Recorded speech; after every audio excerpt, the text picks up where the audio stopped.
to get that. Yeah, I was watch about your to say, mouth, let's Bubba. Watch your what the mouth. fuck? On our Let's spin topic away. here. Get moving. What will we talk about tonight?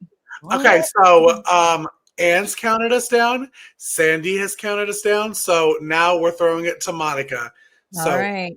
Monica, it's all up to you. 1, 2, 3. Go. I went forward. I didn't go down. I went up. Yeah. Candle Candle making. making. Candle making. Zero about this. Oh. Well, I love candle making, so I'm excited about this topic. This is Do all of us make our own candles? Yeah, I do. nothing. I make Us Crisco two, candles. those two. I've never even done Crisco candles. I made zero candles. I do. I do make Crisco candles, but that's for emergencies. Let me I tell make you candles. how easy it is, Anne, especially because you are Miss Genius making all of your butters and your oils and your salves. This is something super easy that you can throw together to even add in to sell at the farmer's market. I mean, it literally is super, super quick.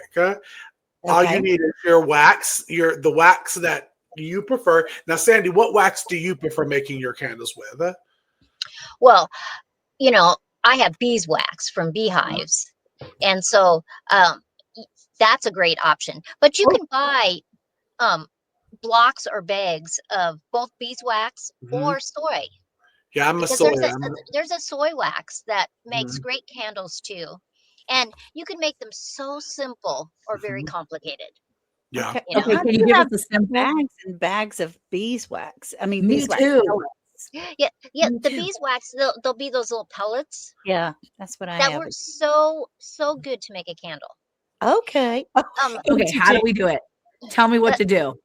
Yeah. Well, some people say that if you put it in the freezer for some reason, after you've made the candles and then before you light them, they will last longer. Yes. Okay. Really? I have noticed that. Wonder why.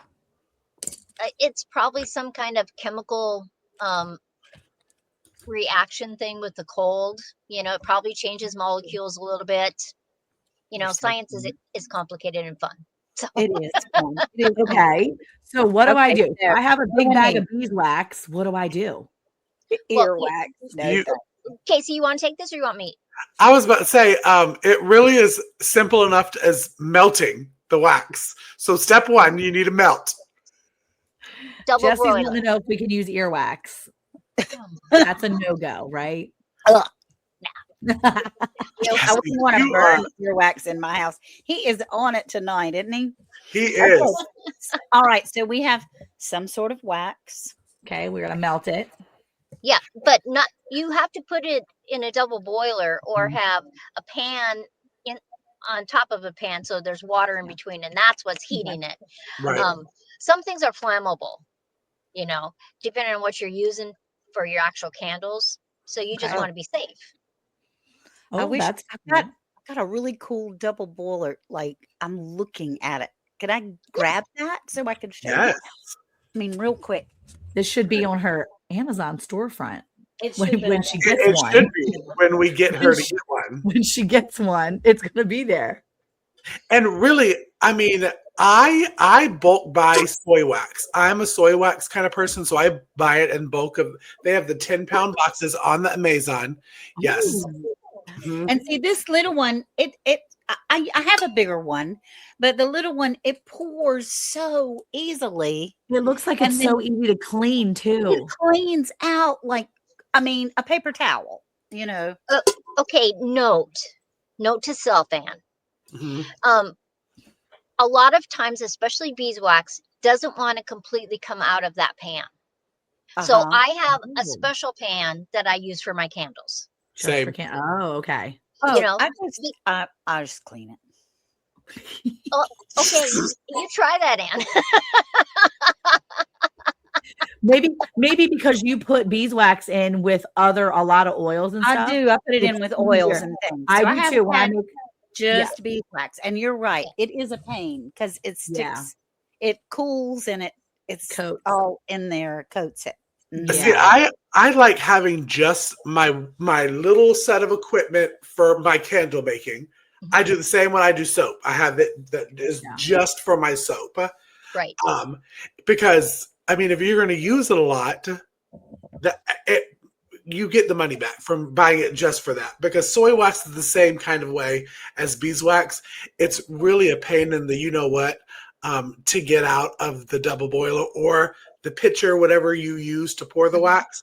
So that is my wax candle making pitcher only. I clean that out when it's hot, but you're right. Yeah, I have a metal container that I do my double boiler into, and I do a lot of I'll do the lip balms and the different stuff, and I gotta wipe it out when it's real warm. Like you don't want to double boil your candle stuff in there and then use it the same week as like when you're double boiling some chocolate.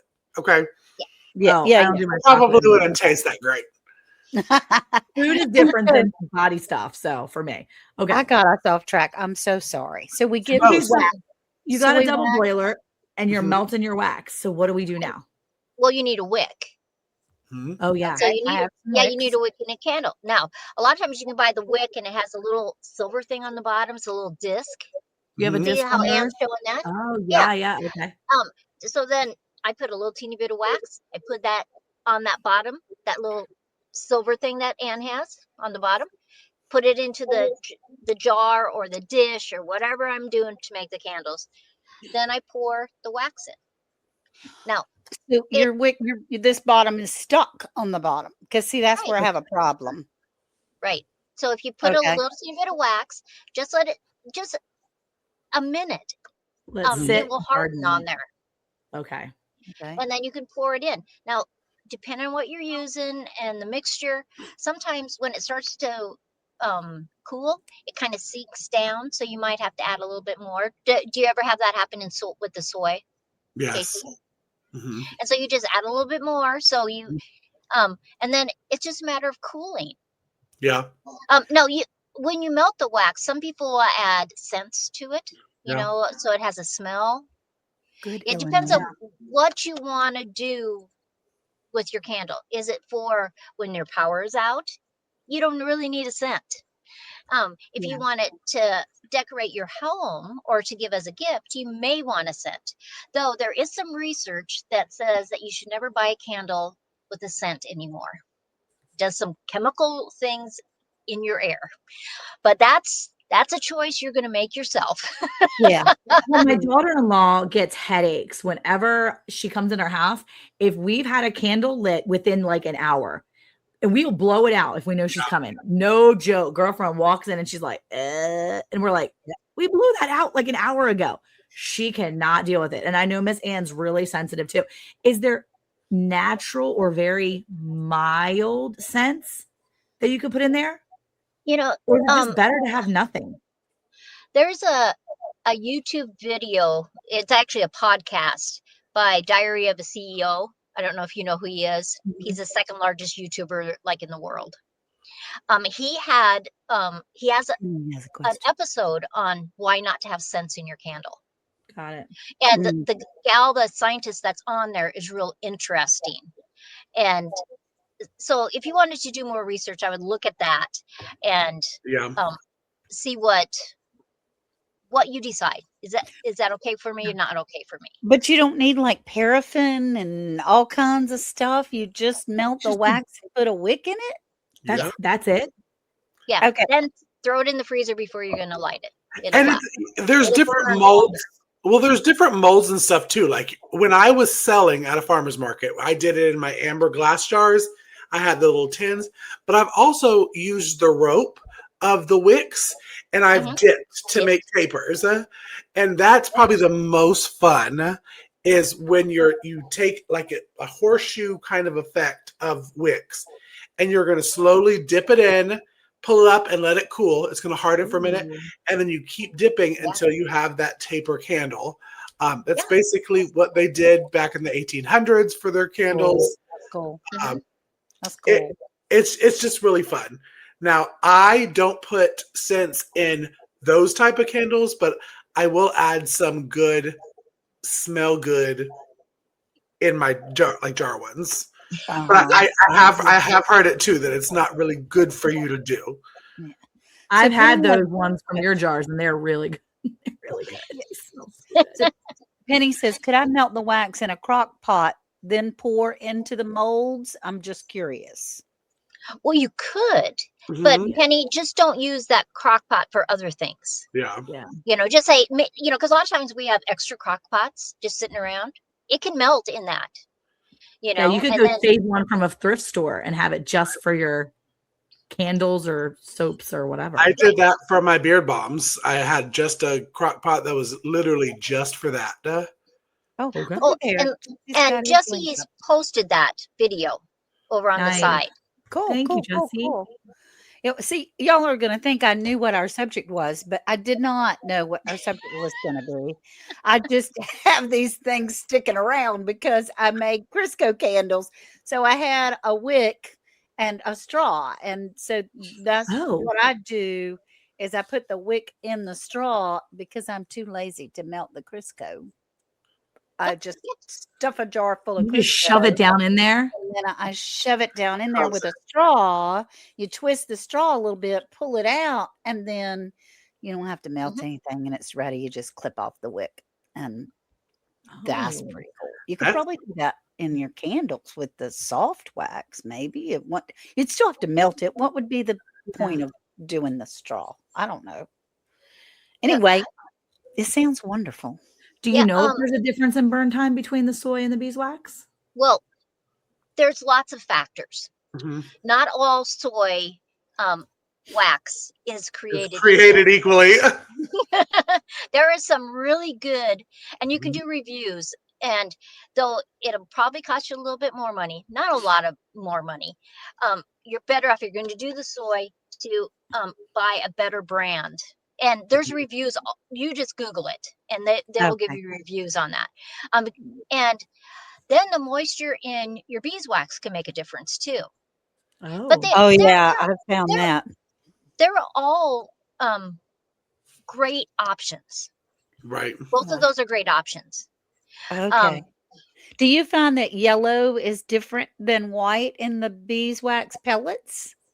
I have found that the yellow beeswax pellets in my salves and things that I'm making melts better and stays melted when I add it to the oils and things like that. The white beeswax pellets seems to congeal real quick and leaves little lumps of beeswax pellets. Think of bees in a hive. It's not actually white. So they had to do some process to make those pellets white. So anytime that process happens, you're not getting it. It's harder to melt the blocks, but a lot of times that's a better beeswax. Oh, yeah. And they're probably more pure, right? I mean, that's going to be like a more pure quality beeswax because that's more what it looks like when and sometimes if you know a beekeeper, they'll sell you a block of wax. Yeah, I had a friend of mine send me a block of wax, and I shaved it down when I was making beeswax wraps for my girls for the holidays, and I was shaving off the chunks, and this wax is so hard. I was like, I don't know how I'm gonna get this because it's a big block, and it is. I was shaving it with my little like vegetable peeler. It was so difficult. Oh, it just shows you that not all beeswax, just like soy, is not created equal. That's crazy. Okay. And I mean, price wise, I would say that the soy maybe would be a little bit cheaper than getting the beeswax. I know I usually, with a good solid soy wax that I get in bulk, my candles that I do, my little small 4-ounce candles, I usually can make with everything included for about 11 cents. Oh. So, because I was crazy enough to have to sit down and do the math before I started selling them. Good for you. And the jars included, or just jars included? Wow. So, but I mean, if you get like, if you go the taper route, or what's the other one that is not the taper, but it's the hard one. It's not in a jar. It's just like a tall, not a tea light. The big ones. Well, the pillar. You can the pillar. because there's molds that you can Got it. buy. So you can do all Right. kinds of shapes. I mean, That's great. Brian at Castle Hives, he's a YouTuber. Yeah, I have some of his candles that it's his beeswax, but he put them in mold so they're shapes. that's And so cool. the other thing is, in a beehive, you can buy just the wax foundations that are Mhm. pure wax, and people take the wick and just roll it. They get it a little warm and they roll it up, and that becomes their tapered candle. That's Oh, cool. The candle, oh, yeah. Hold the oh. shape. And molds are cheap, Molds Ilkany? they're so very cheap. And I'm telling you, while we're sitting and we're dreaming of gardening, in the winter months, that's the best time to spend an afternoon stocking up some candles for your homestead. Yeah. I mean, if you get like a 10-pound box of the soy wax, which I usually can get that for about $30, that makes so many candles. I mean, you could sit and have about 50, 60 candles made, whether you do it in a mold or in a tin or in a glass jar, in an Mhm. afternoon. So you're stocked up on candles. I mean, I'm it's so really excited. I'm trying this. My Yeah, kids and I are doing this for school. We're Yep. making this a because school project. how many times you throw a glass jar away because you go, oh, I can't really can with that, and I don't really need it right now, so I'm going to throw it away. You can save those jars. You can even save the lid so that once it's made and cooled, you can just put that lid on it, put it on your pantry shelf. Well, I was I going mean, to ask you about that too, because I've had candles that I've gotten from people at craft shows, vendor events, things like that. mhm. And I have burned the candle, and when the candle gets down about halfway, that jar gets so hot you cannot touch it. You cannot go near it. It is Ooh, hot, and I have stopped. I'm like, I won't burn past the halfway mark. So now I feel like I'm wasting half of that whole candle because once it gets down into the jar, I mean, I've had jars that are this deep. I get halfway down, and I'm like, I'm not even going to go near that jar. I'm afraid it's going to shatter ugh, because can Some you use any jars jar? are not tempered glass. They're not yes. tempered to be strong like that. But honestly, Monica, I have used so many little different kind of jars. You Okay. know, I've So um, used that's what I've coffee always been mugs scared too. of. I'm Do sorry, Casey. I just say I used coffee mugs before to make. Uh-huh. If there's like a little small chip in a coffee mug, and you're like, okay, do I give it to Goodwill? Do I throw it away? No, make a candle and put it in it. oh, Yeah. Now, when you've got your candle done, it's all cooled. You got Mhm. this long wick coming out. Well, yeah. you don't want to just light that top of that. You want to trim that wick. I think it's maybe fourth of an inch, Mhm. eighth of an inch. It burns better when it's not such a long wick, Yeah. Oh, and that okay. can make a difference on how your candle burns. If you start it off right, it's Mhm. better. You can literally use these little skinny pieces of wood that are candle wicks. You can buy them, and Yeah. if you're making a fatter candle, sometimes they'll put 3 of them in the center. yeah, that's so cool.